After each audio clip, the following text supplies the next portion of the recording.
What's going on, guys? Welcome to Collecting Keys. I am your host, Mike DeHaan, here with my co-hosts, Dan Austin and Dylan Cook. This is episode 500 of this show.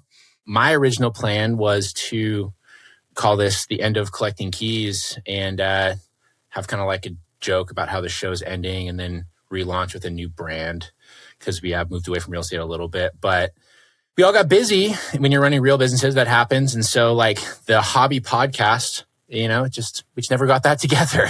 We never spent any time to like think about it or put anything together. So instead, what we're going to do is I changed a little logo, finally added Dylan to it. So on your podcast feeds, you guys will see AI cropped in Dylan next to me and Dan, which is intentionally sort of looks janky because I feel like it's on brand. You should have had me wear the scale shirt, though. I still have one of those. Do you have a picture with the scale shirt? I could take one. Yeah, I mean, if you want to take one, I'll use that picture instead. That would be better than you with this like corporate polo from fucking 2000. I will also cross my arms and tilt my upper body a little bit. You should do like Step Brothers, one of these. I'm not going to do that. Yes. do something fun, Dylan. You're going to be on here for the next however long we do this. Yeah. But yeah, it's hard to believe it's been 500 episodes. When did you start, Mike? When was episode 1? It was in October of 2021. Wow. So almost 5 years ago, a good while ago. And, we have so many episodes because for a long while we did 3 a week. If you guys have been around for a bit, you'll know that it started with just Dan and I talking about stories from running our wholesaling business. That's really why we started the show, was we wanted to talk about what it was really like running a wholesale business, because we were sick of a lot of these podcasts that would like glamorize it when we were out there dealing with crackheads and everything else. And we knew that we weren't the only ones that were going through the situation. And so we started the show. And then sure enough, our early listeners were people that resonated with that. We went into basically doing 3 a week, where we had an interview, the Mike and Dan show, and then our Friday Focus episode we did for a long time. One of my proudest achievements, I would say, in life, even like in terms of like commitment, we have never missed a release of this show since October of 2021, which is pretty awesome. Some shit we put ourselves through it. Through some wild stuff, especially when we were doing 3 a week. Like there was, and like all the travels and stuff. There was times where Dan and I would record like 5 or 6 podcasts a day so that we could like get ahead when I was traveling. And I remember one of the Friday Focuses in particular, the one that I had pre-recorded had issues. And so I had to record a new episode like on my phone, sitting in the corner of like this rural ass desert in Namibia in Southern Africa. And it was like the most shit episode, but hey, it checked the box. I don't have a fond memory of those times of having to do 3 a week. We were like full-time podcasters. Like that was so hard. We were, but that was like the grind, right? Because that's when we were sort of leaning into the growth phase. And that's also why, not unironically, our listenership peaked in that period of time, because we were doing the social media, we were doing those episodes, we were doing all the guest appearances, everything else. That was when we started Scale. That was when we had several different things go kind of semi-viral. Like we got Jameel kicked off of Bigger Pockets when we exposed all of his mortgage fraud, right? We had that one with Pace, that YouTube video that went pretty big, where all of his like incel followers were sending us like threats on YouTube and were tracking us down and letting us know that they think that we're like weird virgins that live in our mom's basement that have never made money in our lives for some reason. 100%. Which is also how you know that someone's a pretty crooked leader, when that's all of their followers' instant reaction is to like turn to violence and threats for some reason. I mean, we had all that stuff. We brought Dylan on the show, which in my opinion has been one of the greater additions that we've added, because then me and Dan don't just sit there and have inside jokes and conversations nobody understands for an hour. While you were talking, I looked it up. My first episode that I did, like you guys interviewed me, was 325, which was in June 26th of 2024. Oh, nice. So when was the first episode we decided to bring you on? I was trying to figure that next, but I'm having trouble finding it. Like $4.99. We're like, fine. We'll just wear us down. Yeah. But we did a ton, and then like with all the interviews, we went through all kinds of different people. Like one of my more favorite memories of a lot of that, because there's a lot of like smaller name people, but we had this one guest that came on, and we'd have a lot of military folks, especially I feel like that early 2020s periods. There was like, I don't know what was going on. There's a lot of military in real estate. It was like a brand heavy thing. We had this dude came on that claimed he was an Army Ranger.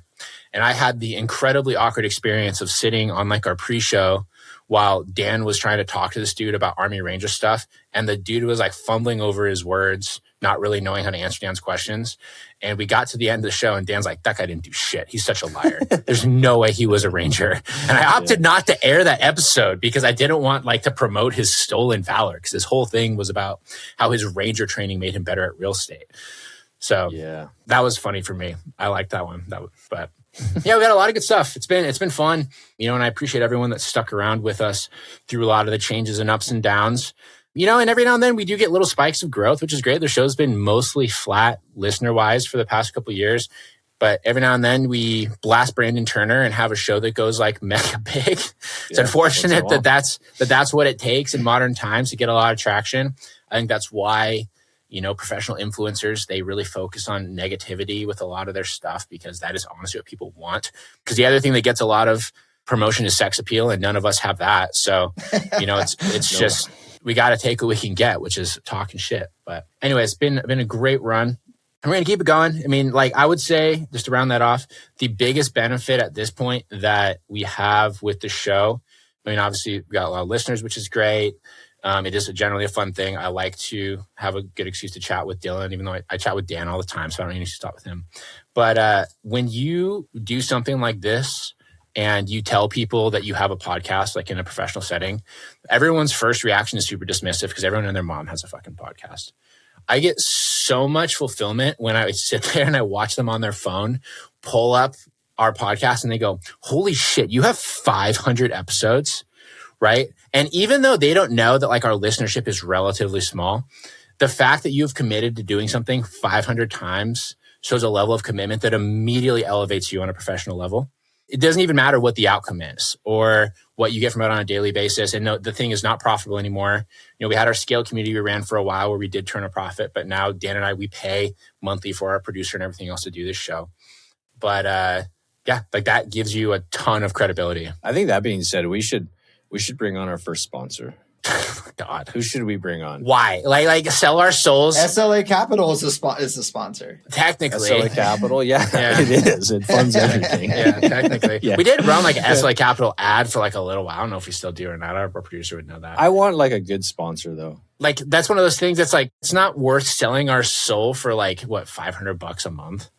Why? No, we need a real sponsor. We need $5 to 10 grand a month. I want somebody that's really putting.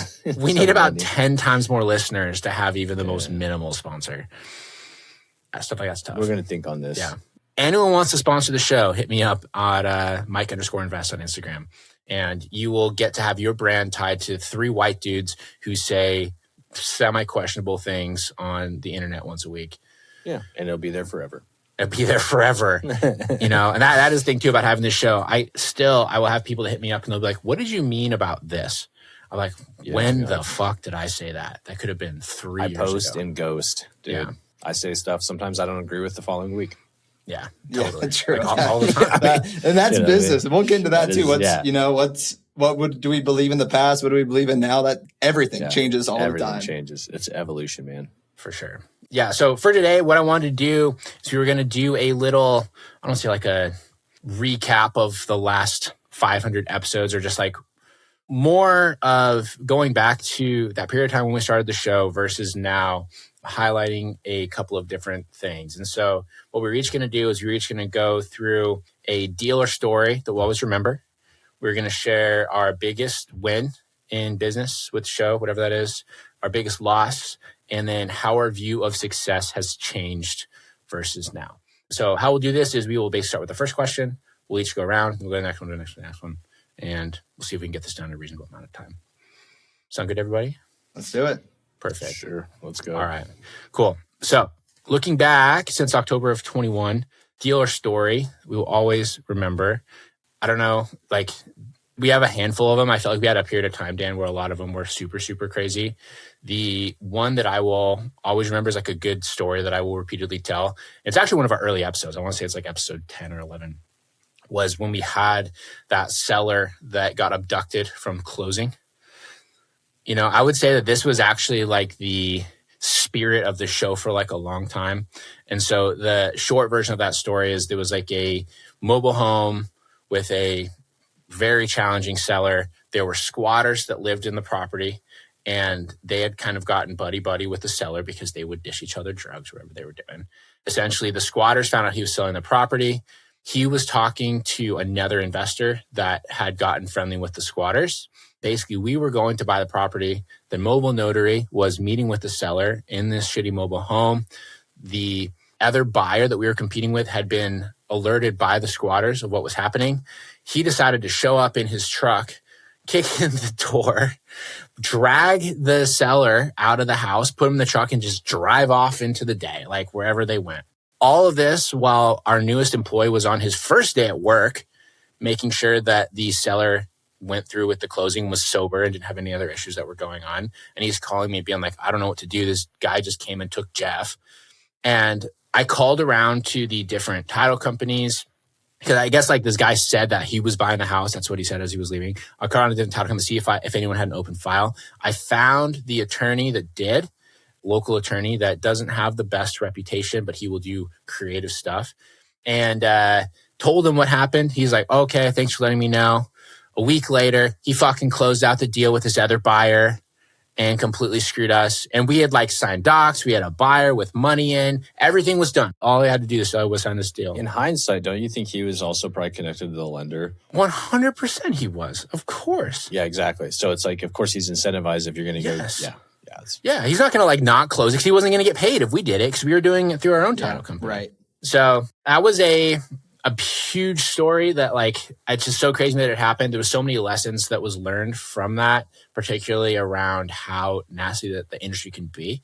You know, we had a handful of other ones that were pretty nuts, but that's always the one that just like, I don't know. I don't know too many other people that have had a seller literally get abducted from a closing. That's a wild one. But all right, Dylan, what do you got? Your story reminded me of another one, so I'm going to share two. One will be quick. The first one is one of the first deals we did where we bought a house sight unseen for like super cheap, like 20 grand. And then we had to do the eviction afterwards. And they brought out a literal pig, like out of the house. Like one of the rooms had like 6 inches of pig shit in it. Like it was disgusting. That's another one. Like another good flashback to the show is we went through a period, we made those animated shorts. Right. And we have one on our YouTube. Oh, I forgot about those. Yeah, we have one on our YouTube of your pig house of them. Yeah. I had these crazy guys from Belarus that were super crass and were making us these animations. We did 6 of them. Those are some odd dudes. Yeah. That was like the beginning, like an eye opener. Like, holy shit, people live this way. But the one I originally was going to mention, again, near the early part of the journey, was we did a full-on bird deal, like perfect deal, where we got paid $20,000 at closing to own a cash flowing property. And I was so new at the time that it turned the theory of it that I read in a book to reality. And then that was the click. I was like, okay, this can be done. Let's do a lot more of this. And that's one that I think sticks with me. Nice. Yeah, that's a great one. Good reinforcement. Dan's down there smirking. What are you looking at? I'm just looking at memes of midgets? I'm just thinking about those cartoons in that pig one. What was one of the other ones that we did, the cartoons? I can't remember the other one that was pretty popular. Was it Aaron Beal? It was one of his. I think Aaron Beal had we had a few that did really well. We had other ones that didn't do that well. But it was always like a crapshoot. I mean, they were all awesome, but it's just whether people actually got to see them because the internet suppresses awesome things. Yeah, and the thing is like most real estate investors are fucking squares. They don't have a really, depraved sense of humor like I do. So yeah, that's true. They're too busy like, doing whatever else they're doing. Weird Excel spreadsheets. Excel spreadsheets. Yes. Going to figure out how to embezzle money from the rich people at the local country club. All the fun stuff. Damn, you can call it owning a business. Yeah, exactly. What's your one, Dan? Craziest deal. I don't know that this is the craziest deal, but this is probably the... It doesn't need to be your craziest. It's just one that you'll always remember. One that I always remember because I think it, especially now, I'm going to do a little preamble here, especially now as I look through all of our borrowers' files and I look at them, I'm like, why aren't you just doing more effort? Why aren't you putting more effort into getting your shit closed? It'll be like, oh, the title company says this and we have to solve the problem for the buyer. Like, what? It is insane. My agent won't do this. It's like, okay. Like, why is the borrower not fucking walking down to the house and knocking on the door and telling the seller to shit that Mike and I did, right? Mm-hmm. And I think that story with the kidnapping is a good example of that stuff. I mean, we literally had the neighbor involved with a mobile notary at the neighbor's house and had somebody go there to show up to make sure he was sober enough to sign, like all these things that we coordinated. And obviously the deal doesn't still go through, and so the deal that like sticks with me is, I think it's the first deal Mike and I did. We bought it from a wholesaler, was 6th Ave. And that thing was something that I think would break most people, most partnerships, because we bought this thing, honestly, in probably the shittiest part of Spokane. Like, pretty damn close on a busy street, horrible house. Yeah, the street has a freeway exit, right? So it's on. Like, it's a busy street, a terrible duplex that was like a 100-year-old house with like a 1970s addition that made it a duplex. And we bought it. I walk in there and I think I was traveling. So Mike's like, yeah, we got an inspection, I think, or something like that. It's good. Mm-hmm. It's good to buy. And I get back from whatever trip and I'm like, this thing is a piece of we got a professional crap, inspection, Dan, like a full inspection. We totally he was in did. Like all the guts of the house. So we buy this thing and I'm walking into it and there's like a Mexican family living in there with multi-generational living, right? And it's gross. Very, very small kitchen with grease all over the walls from the mom cooking like traditional Mexican food with grease and like lard. And there was a disabled young lady there that would, like, when they flushed the toilet upstairs, it would like leak toilet water on her face and she couldn't move. Oh my God. Seriously, it was like in her bed. It would just leak on her bed. Yeah. So they just, as a family, just agreed to not use that toilet. Like, it was gross, dude. And there's just so many things wrong with this thing. And we go to the basement where they had been like butchering chickens. And it was like a dirt floor basement. It was all like dark. And the stairs were so rickety, like to get down to this basement. And like we had to tell them, like, you can't have chickens in here anymore. And they're like, okay. It's like just weird shit like that. There's just like so much stuff wrong with it. And just walking in there and just the shock of like, okay, I own this now, right? Is like this. This was also during COVID, like early COVID. Like so everything was kind of weird. This is like April of 2022. Yeah. Everything was weird. The seller we bought it from, the actual seller, was not like a great landlord. He's a slumlord, kind of piece of crap guy. Well, if that was the thing that was crazy, is in this duplex. So on the ones you're talking about, there was this Hispanic family that was living in absolute squalor. And it wasn't just that they were kind of dirty people. Like the windows had draft, that roof was like falling down. There's all these leaks. And then there was the white family on the other side, whose side was honestly mostly remodeled. It was kind of crazy. It was like decent. It wasn't nice like they smoked in, but like it was taken care of, right? Yeah. But anyways, like, yeah, we paid like Pedro. I think Jose or Pedro. I can't remember the little boy's name. The daughter, Jose. We'd pay him like $10, like to just clean shit up and like just just give the family some money. Jokes on us because they had a pile of cash they went and bought their own house with. I know. Well, that's the thing that's so funny is we put all this money into like making it like livable and like less gross. And they were like, that's great. Thank you so much. And then they moved out. They bought some house cash and went to some other house. And we ended up with this place that was so wrecked that we basically just had to take it down to the studs and remodel the entire thing. So bad. And so I guess I'll speed this up. So there's so many things that went on with that. Obviously, the shock of buying such a piece of crap, because I had owned a couple properties before that were not that bad, right? They're nicer rentals. And so just understanding that. But we had this budget go, like, I don't even know where we got the money from to remodel this thing. We didn't have the money, but we figured it out. It's from a private investor, private lender. Oh, that's right. We had our private lender to buy it. Okay. So yeah, we did all that. And then our contractor was dragging his feet, dragging his ass. It was the first deal Mike and I had ever really remodeled together. And it got to the point to where the contractor got another job across the street. And so I would show up and be like, where's he at? And then he would be at the other house. Like, I didn't see him there working on that house instead of our house. Like, so many things. And then like we had the fence issue where we've told the story on the podcast where Mike told him to remodel the fence or fix the fence. The guy built a brand new fence, like a cedar fence. That was like $5,000, $8,000. Yeah. And then that same day we were looking at it and the roof looks like a piece of crap and the house still looks like crap. And we just found out we had to do like a $10,000 or $11,000 furnace. It's like, oh my God, dude. And we're making no money on this thing, no money anywhere really. And just kind of sucked. It just kind of sucked. And we were just standing there like, should we sell this thing? And we're like, we could. Should like just sell it right now and walk away? Could we just stop spending money and sell it? And I think the decision to not do that is really what like catapulted us because we figured out after all that was said and done, we still own that property. It's one of our most high performing year over year properties. Oh, you still own it to this day? Mm-hmm. Yeah. Oh, wow. Okay. Yeah. It's the definition of being saved by the market. Like when we refinanced it last, it appraised at over 400. We bought it for 170. We were into the rehab like close to 90, 100 maybe. Those numbers are great now. Yeah. Yeah. Well, and then we bought it for like 172. And the thing about it is that we were netting $1,000 a month on that thing after, I mean, truly 1,000. And then we did a owner finance deal, kind of like what's a lease option? To one of the tenants. And so we still cash flow $1,000 a month. We're still getting debt pay down and we do nothing on it. And he's supposed to execute that by this October. And I don't think he's going to. No, he's going to keep it going. I don't know how he's going to. So we'll just keep it going. $1,000 a month, every single month. We're still getting the debt pay down. We still get the tax benefits, all that stuff. So it's like a great performing property.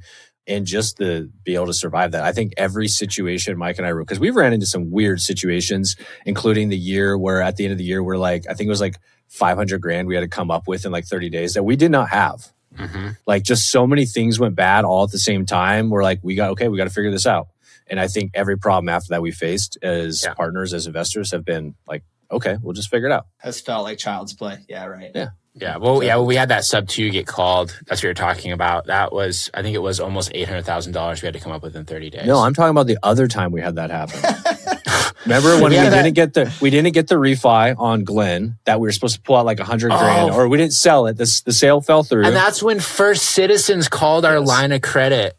First Citizen called $100,000 line of credit. Then we had to pay our private investor back over $200,000. He wanted his money back. We had been kind of floating it for a bit. And like all these things stacked up where we had $500,000 in the bank to not having $500,000 in the bank, right? Like it was just a crazy 30-day period. That's great. We've been through it. Then to Dan's point, this is what's always really crazy about like the lending business now is we have so many entitled borrowers who don't do fuck all. They'll be like, oh man, I got to go like get a PSA addendum signed. I guess I'm just not going to buy this house anymore. Yeah. Like honestly, dude, all the time it drives me crazy. Cause like we also like we make money on those too. And we have these borrowers that don't move forward because they're just like inconvenienced. I'm like, you guys are, this is why we're way, way richer than you fucking idiots.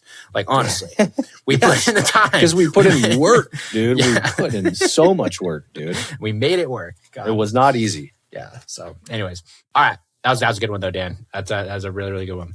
All right. So what felt like biggest win for the last little bit? And so for me, if I look in the rearview mirror, it wasn't necessarily like a particular deal, but if you guys have listened to the show, you've heard us talk about this particular period of time a lot. But when Dan and I hired our first acquisitions manager for our wholesaling company, because we realized that we sucked at sales, and I'd just gone to a in-person mastermind. We were in Ryan Dossey's group, and basically he's like, you like need to hire somebody to fill that spot. So that's what we did.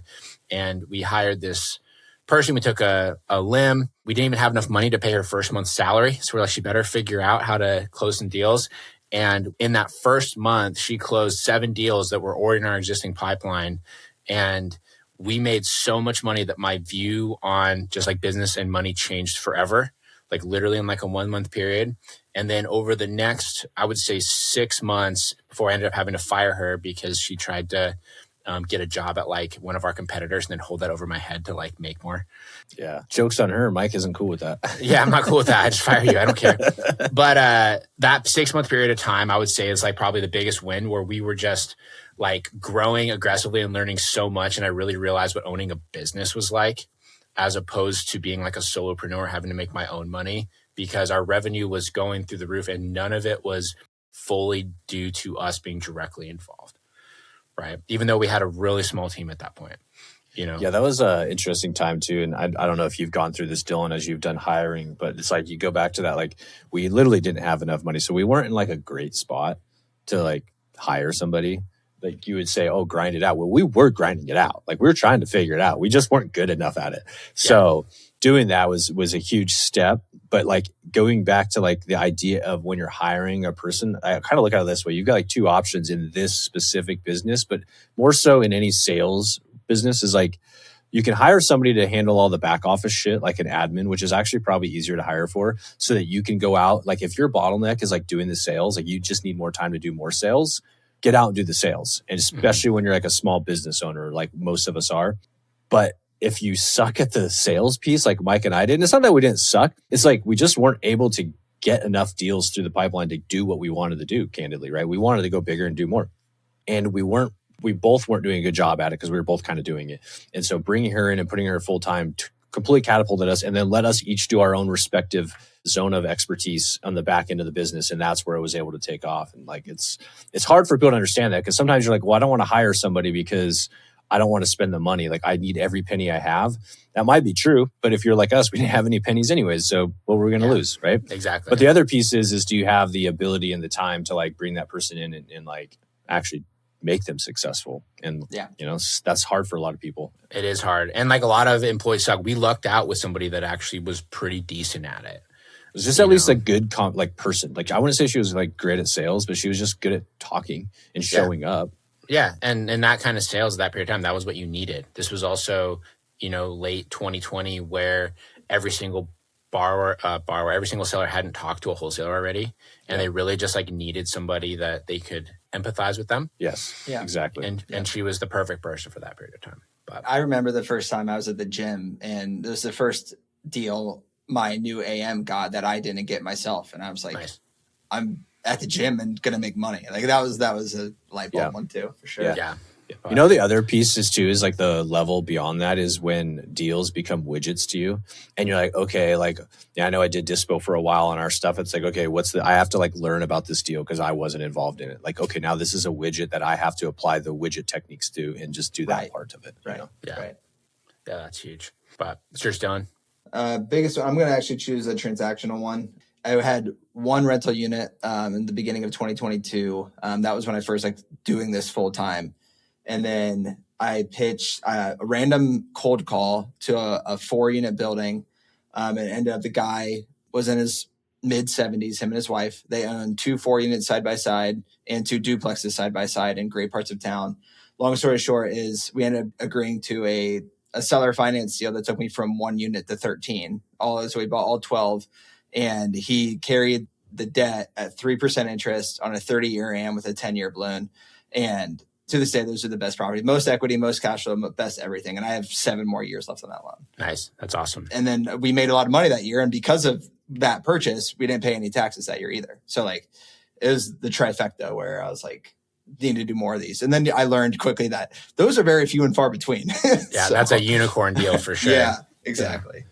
It's funny how a lot of those unicorn deals do happen seemingly in your early part of your career when you don't even know how to respect. Like, I don't even know if I would have offered what I offered then today because of how unrealistic it was. That's probably why they happen less and less, is because of that, right? Like you make offers that I would say less risky or less ignorant. Yeah. You know? Yeah. I was surprised they even went with it, but glad they did.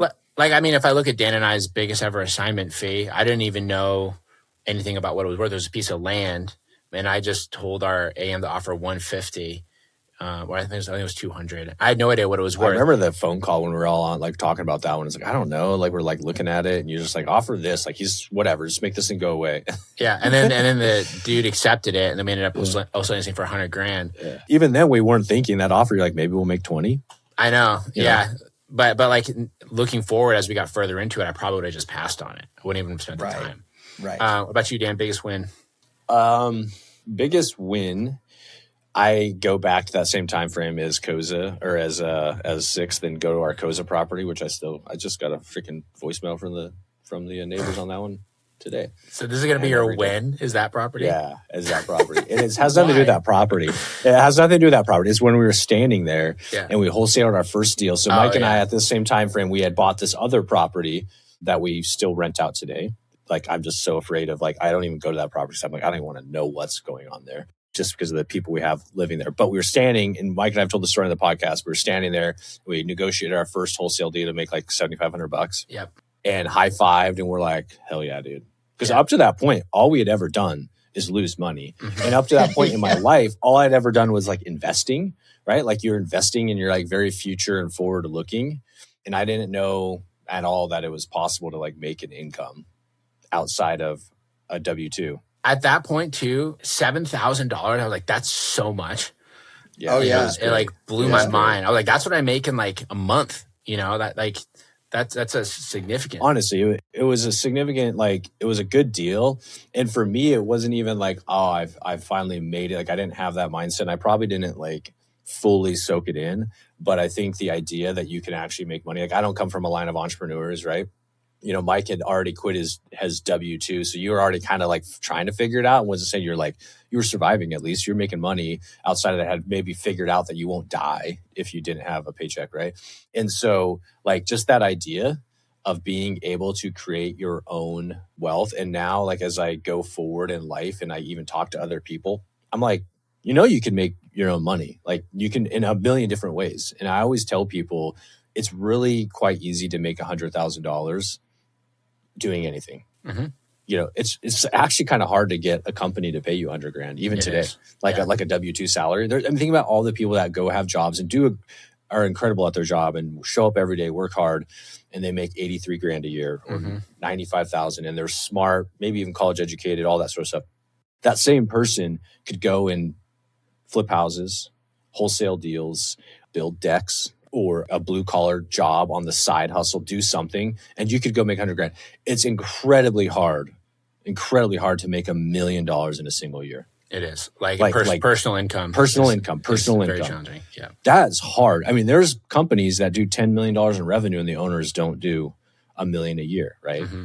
It gets super hard, but $100,000 is really quite easy. And so, but that all started from that like first moment of making money on something that wasn't an investment, right? Where you're investing in somebody else's skills, and it wasn't like working for somebody. It was just doing it ourselves, like creating it all and doing it all ourselves. Like that to me was like a pretty big win in life that I carry forward as a mindset now. Yeah, totally. I always remember that too. I always think of the Anchorman bit where they like jump and kick their feet up and high five. That was basically us in that front yard. That was it, dude. Yeah, it's not an exciting story, but it is a mindset shift. The first time you're able to do that, because I mean, I don't know what your guys' perspective on this is, but what do you think 99% of people in America don't understand that, even though like we live in the land of opportunity? Yeah, for sure. Like, they don't get it. When you go talk to people, like they don't understand it. No, and people always think of things from like an hourly earnings mindset, right? Like they'll look at dollars per hour, what they can charge for specific tasks. Yeah, that's a great one. All right. Next one is what felt like the biggest loss. And for me, this is actually somewhat recent. So if I look back at like kind of the big picture, Dan and I, we had a couple decent losses on a few deals. We only really lost on like 3 properties. One was significant, but financially. But the biggest loss overall was honestly the end of 24 after Dan and I decided to shut down a bunch of different things that we had been working on. So you guys probably remember like collecting keys at this period of time, but I had just come back from like a Hermosi conference, like the third one that I went to. And Dan and I, at that point in time where we had our partnership program running, we were trying to finance backyard home buyers. We were doing all this different stuff. And after going to that conference, our guy that I was working with on Hermosi team was basically like, this business model is kind of stupid. Like, you should just not do this. And I took that very seriously because he had a lot of numbers and metrics and reasoning behind it. And so we came back and decided to shut it down. And so what we had basically been working on from that point since like the middle of 22, building out this partnership thing.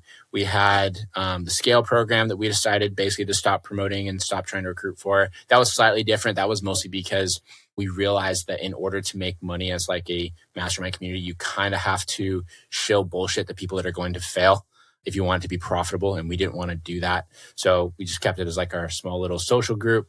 We brought our back at home buyers back local.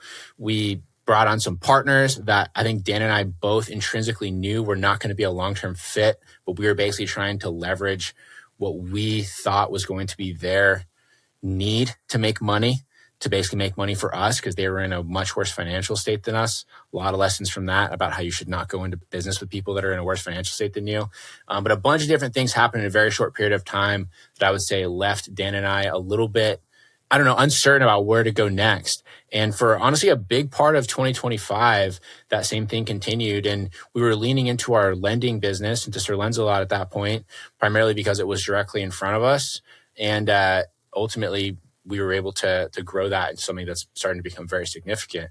But that period of time, I would say from like, I don't know, it was October, November of 2024 to kind of like early 2025 is like what I would say it feels like my biggest loss. I just really didn't know what the next options were, and it felt like the previous few years of things that we had done was a waste, when in reality, it was just when I learned all of my lessons. That's when you learn your lessons in business, when stuff gets hard. That's good. What about you, Dylan? I know you wrote yours down here. I'm so excited to be validated. Yes. Yeah. Told you so. So in 2024, I had an opportunity to buy an off-market 8-unit from a wholesaler. And I even talked about it on the show, like, what would you guys do type of situation? And I could have made around probably 70 grand, just wholesaling it, get rid of it, never gone. Long story short is I still own this property today. I'm still on hard money. And this is where you're still on hard money on that still thing on too? Hard money. Jesus. Yep. Do you need a refi on it? I think it's mixed I use. will eventually, but you guys won't even touch it until it's completed. So anyways, a contractor ran away with a bunch of my money. There's been so many problems. I had the health department called from a tenant. They had accusations of lead in the paint. The next door neighbor is a bar owner who doesn't like tows contractors' cars. Like, it's been a freaking nightmare. A Budweiser truck ran into a telephone pole that ripped the wiring out of our own electric box. Nice. And oh my gosh. so, dude, like so many things have gone wrong with this place. And I will still fighting with city inspectors to get some of this code stuff passed that we're doing. All said and done, like, I will be multi 6 figures into this deal out of my own pocket. And so definitely the biggest loss. Caveat that with the saying of buying at such a good cost basis is the only thing that's going to save me. Because even when I go to refi this, I should still be able to pull some, like, I won't be made whole, but I'll still be able to pull some cash back out and replenish some of that. So at least, so your cost basis is going to still be positive-ish, just not where you want it to be. Yeah, I mean, but even if you look from a cash on cash perspective of what a cash flow per year versus the money that I have in, it'll still be a decent return. But man, like, it has caused more mental strain and honestly like liquidity strain because I'm self-funding a lot of this than it rather would have. Yeah. Well, and the missed opportunity. So yeah, you guys were right. You should have taken the 70K and fucking ran. Yeah, you should have. You should have. It's those hairy deals, man. They're the gift that keeps on giving. I mean, we see that still today in the lending business where we waste a ton of time. And you should know from the beginning, your spidey senses are on your back are kind of like tingling. And you're like, nah, that's not a big deal. And 2 years later, you find out, you're like, well, that was a big huge deal. Yeah. Yeah. Or even like you get the, like with the lending company now, you get the closing and you find out, like, oh, this person's a sex trafficker. That would have been good to know earlier instead of the day before closing. And now we can't do this deal anymore. Borrower we were talking about today in our kickoff was like a borrower that had like some like stuff pop up in their background. And our processor was asking them, they're like, I don't know. I think that I forgot what happened there. There's maybe my friend's drugs in the car and a gun. Like, what? You forgot? You forgot? We had a borrower that wrote a letter of explanation that was like, that story that's on my credit report about how a woman got shot in the stomach and put in the trunk of a car was a misunderstanding. Oh my God. Just being associated with that misunderstanding is we're denying you. Yeah. It's like, what? Sorry, I beat my wife. I was high on cocaine. Exactly. Oh, yeah, it wasn't my fault. Yeah. Yeah. God. Famous last words. Anyways, Okay, Dan. big loss for you, Dan. Big loss. Okay. Oh, yes. So kind of like Mike in the sense, I don't have a monetary loss because I'm a positive person. Everything's a win. Also, too, when you learn how to make money, monetary losses are less concerning. Yeah, totally. Because we've invested in things that I learned from. Like, I mean, remember when we invested in building a franchise, and then immediately did not do anything with it. That was a decent investment. It was a very large investment in time. We launched our cold calling and texting business, which was another significant investment. We bought it and then grew it in significant investment time. We have all these things that we did that were just misalignments. And it leads me to that same time period as Mike talks about. But honestly, the biggest loss was when we brought in our third partner, I'll say, into our local backyard home buyer business, which I think for you were saying, Mike, was going local again was the point for you where you felt like it was a loss because we had kind of given up on all the other stuff. Is that what you're implying? Not necessarily. Like, it wasn't the act of going local. It was all the stuff that transpired. Okay.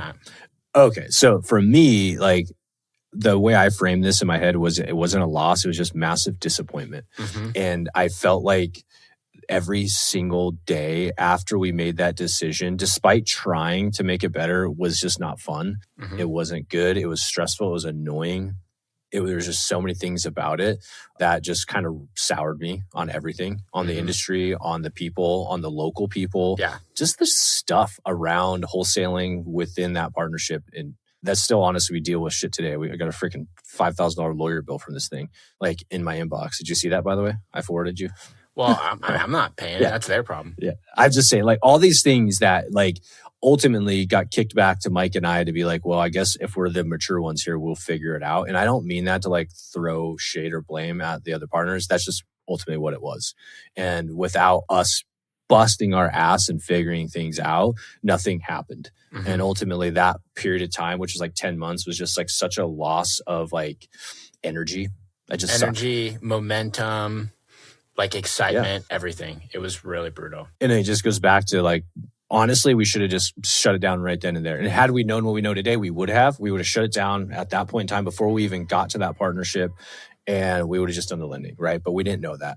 You got to learn that. You got to take your licks. Well, and didn't it start off pretty hot? Like, didn't it start off good? It did, actually. Yeah, that February in particular. I mean, it was profitable. We made money too. But right? you probably were about, like, at the beginning, you're probably like, this was a great decision, right? Like, at least had more experience aligned with that decision at the beginning. Yes. I would say that there was a honeymoon phase for sure, Dylan. But once that was gone, it turned into a toxic relationship very quickly. Sure. Yeah. And I guess, for me, the honeymoon phase was shorter than I would have had liked. The honeymoon phase was up to the point to where we actually started working together. Yeah. And once we started working, it was just like pure disappointment in recognizing how truly overstated some people's experience and skill set and work ethic is. Yeah. And then also too, like, it sucks to like realize you're completely wrong. Yeah. Like, honestly, that's probably the hardest thing is misjudged. Totally. Is like, you can typically like, oh, I was wrong because of XY situation. It's like, oh no, I'm like 100% wrong. Like, there's no real excuses for that. And the fact that I was just incorrect. Almost to the point of getting taken advantage of. It kind of felt that way, honestly. Yeah. Yeah. But actually, and I'll just cap it with this, is like, every other time, and Dylan knows this because Mike and I have talked intimately with Dylan about this, is like every other time Mike and I have like started a business with a third partner or third partnership group or partnered up with people, just massive disappointment in their willingness to solve problems, their willingness to work hard when you need to work hard. And honestly, most people are like that we have worked with, I'm a business owner. I don't have to do that. It's like, do you have to? No one else is. That's literally... The elitist standpoint in any facet blows my freaking mind. It's crazy. And to the point that we actually have had partners say, well, I'm the owner. I don't want to do that work. It's like, okay, well, you're going to pay somebody so you don't make any money? Yeah. But then they don't want to pay anybody either because they're cheap. They just want to like not do it, or they want you to do it. Or they just want the problem to go away if they like close their eyes long enough. Like, it's called paying your fucking taxes. You can't just ignore that. It doesn't go away. Yes, exactly. and honestly, like the ultimate like straw that risk count back for Mike and I is we realized we were always the one that was a solution. And so when you're the one that's the solution to that partnership always, and there's no reciprocation, you're like, well, I don't need you. Why are you here? Yep, exactly. Yeah, that's a good one, Dan. Sweet. All right. Well, I know we're coming up on time, so go through this last one here real quick. But how has your view of success changed from back when you started or back to when the show started versus now? And for me, like the biggest thing is when I first started getting into real estate stuff, I was obsessed with this notion that a lot of people fixate on, which is like passive cash flow.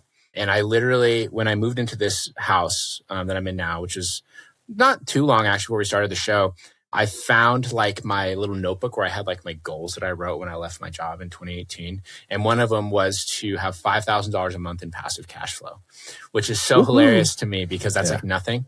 Nowadays, you can't do fuck all if that's all you have. Yeah, in 2018, right? That's like probably 15,000 in today's time. I know, no shit, dude. Honestly, there's some truth to that. But like, so for me, the biggest thing around success is not around having that, which I think is mostly false, but about knowing how to make money and having the ability to increase your earnings when you want to, right? And so like, I think a successful person, they have the ability to pull levers to increase their revenue, and they can choose to exercise that, understand that it will take time, right? But like if I look at the most successful people that I know in life, it's not even necessarily people that make the most money all the time, but it's the ones that have that perfect balance of energy and lifestyle. And they know that if they work really hard for the next 3 to 6 months, they're going to be able to make a significant amount of money. But it also isn't like an all-consuming thing where that's their entire identity, right? A number of years ago, we started coining this whole mantra of like massive income before passive income. That's something that I still really hold on to. And I think that that's really what my view of success has become. But instead of going for like as massive as possible, it's like having the ability to create that massive income is really what I think is a successful person. Go for it, Dylan. Yeah, I mean, mine's kind of similar where I started with $5,000 a month in passive income, was chasing rentals. And it's kind of like an upside down, like the U curve, where that's what it was at the beginning. And then it was more the massive income, like you can pull the levers, and like that's what I've been doing the past couple of years. But I've still added to the portfolio. And now I would almost say the goals are going back towards, okay, how do I get more of, I won't call it passive, but like building assets and just pass cash flow in general, right? And so at the beginning, it was very much like, what is the unit count? What is the cash on cash? What is ROI? I need the best return on these dollars. And then frankly, if you're new at the beginning, you do need like the infinite return to recycle some of that money. But now it's almost like, how much effort is this going to take me for the additional revenue? And that's like the lens that I view things primarily through now. And then the example I ask myself is, would you rather be the guy with 250,000 in quote unquote passive income where your ROI is 5 to 7%? Or the guy that has 50,000 in quote unquote passive income, but their ROI is 20+%. I love that. And if I'm answering that question for myself, it's the 250K guy all day. And no one knows what your returns are unless you tell them anyway. But you have to make that money. So a 5% 50K, that's $5 million. Right. Yeah, totally. So that's a whole other skill set. Correct. And I think if I'm just looking at the future and where it was, it's make the same thing. It's like make as much money as you can, but then don't be so worried on the return of that money that you make, as long as you're using it to buy additional assets and making your life better. Yeah, I get what you're saying there. It makes sense. You shouldn't always have to put all chips in the table. Like when we all started out, you had to put all your chips in. I mean, I put all my chips in. Like, I mean, I didn't have any money left. I would say if you want to make your first couple bucks, you have to, because if you only have 50 grand and you're fixating on whether you're going to make 18 or 20% return, who fucking cares? Because it's a difference of like $200. Yes, I agree. Like it doesn't make any sense. But that's not what the education was when we all first started, right? That was not the message that was out there. No. Yeah. No, that's a great point of view. All right, Dan. I'll be brief here. So the terminology that changed for me was just like you guys, passive, but it's more about, instead of passive, it's more about recurring. What I realize now is I wanted recurring, not passive. Yeah, that makes sense. I just don't regret anything. I think real estate at the time I started was incredible. And I think to this day, whatever you start in to get to that first nut, it should be the most efficient thing you can do, because if you can get infinite returns or whatever we all want to call it, that, do it. It might not be real estate today, and that's okay. Real estate today might be the efficient thing for a guy like Dylan, right? 5 to 7% on a big portfolio. It's passive. You have it dialed in, whatever. But for me, my mindset is switched to, how do I invest in a recurring revenue stream, i.e. our business, which I really ultimately found with Sir Lens a lot, because that does seem more like a recurring revenue stream as opposed to a bunch of big chunks or a completely passive thing. And what I found is I don't really necessarily love the passivity of real estate, residential real estate specifically. I like the idea of real estate as a tool for investing, and maybe we'll continue to do that in some other facet. But I don't like the random over, like the idea that I have something out there that is technically depreciating in value every single day it's sitting there. It increases in value as the market goes up, but shit's falling apart all the time and tenants are trashing it. So for me to get out of that mindset is like, where can I use some of the benefits of real estate? It just might not be residential going forward for me, as I'm not going to add any, is what I'm saying, unless there's specific opportunity. But yeah, I would just sum it up as my mind has changed from passive to recurring. Great. Well, I think that's right on. Cool. Yeah, I think that a lot of people go through that as well. I think what really gives you the freedom to do that is when you have more cash position, right? Is you start to realize how expensive just having equity is. Yeah. But what I mean by that is, if all you have is equity and you have $50,000 in cash, but you have millions of dollars in equity, every issue that you run into is going to hurt. right, with your property. And if you don't have the ability to make that back from your active side very quickly. Correct. Yeah. But even if you do, right, like if you only have $2,000 in cash today and you know that you can make more money in the next 3 months, but you have a $30,000 problem, that's going to cause you anxiety. Oh, you know, 100%. Versus if you have that equity. Well, apparently not. Apparently the lenders you guys get or borrowers you guys get, they're fine with that. No, I'm not saying they're not a fucking mess emotionally, spiritually, every other way, dude. Like, honestly, they're a nightmare. There's probably some ignorance in there too. That's ignorance. That's also why they're so quick to get frustrated with every little inconvenience, is because they're desperate. Yeah. You know, but that is the state of a lot of people. I will say if anyone in real estate ever has like a lot of anxiety about their setup, I strongly urge you. One of the best decisions I've ever made was to sell some of my properties. Sure, I paid taxes, I gave gains, but now I just have a bunch of cash. It's awesome. I don't spend it. I just put it into like different like loans that we're doing. I have like a thing that I own on Schwab that pays out a dividend, right? If I need it, like, but I just have it there so that I know that if shit gets really weird, I can pay for whatever right now. It doesn't matter. There's so much satisfaction in that, like stress going away. Like, I mean, you can't even quantify that. It's been the biggest, I would say, improvement on my mental health for sure, is like de-levering. Which matters. Yeah. Because guess what you can do better then? You can run your business better. You can figure out new ideas and be more creative, which I significantly undervalued the benefit of having creativity in your problem solving when I first started this, because to me, every problem could be solved in a spreadsheet with an ROI calculation or an equity calculation. Today, like there's so many other business problems you have to solve that take a little bit of creativity. You can't, honestly, I don't think you can have that when you're like, body's full of like cortisol and stress. You can't. You're just fight or flight all the time. And I think that's what ultimately ends up sinking a lot of people. I mean, you're worried about your cash being not returning any money. Put it in TIPS, which are Treasury inflation protected securities. And like literally it's the inflation rate plus 2%, and then it's totally liquid.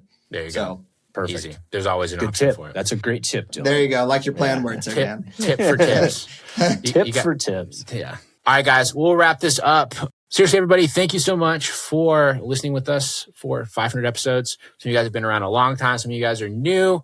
Hopefully you enjoyed that episode, and we'll keep rocking. Wait, one thing. Yeah. If you have listened to all 500 episodes as a listener, let us know. Like DM one of us. We'll send you.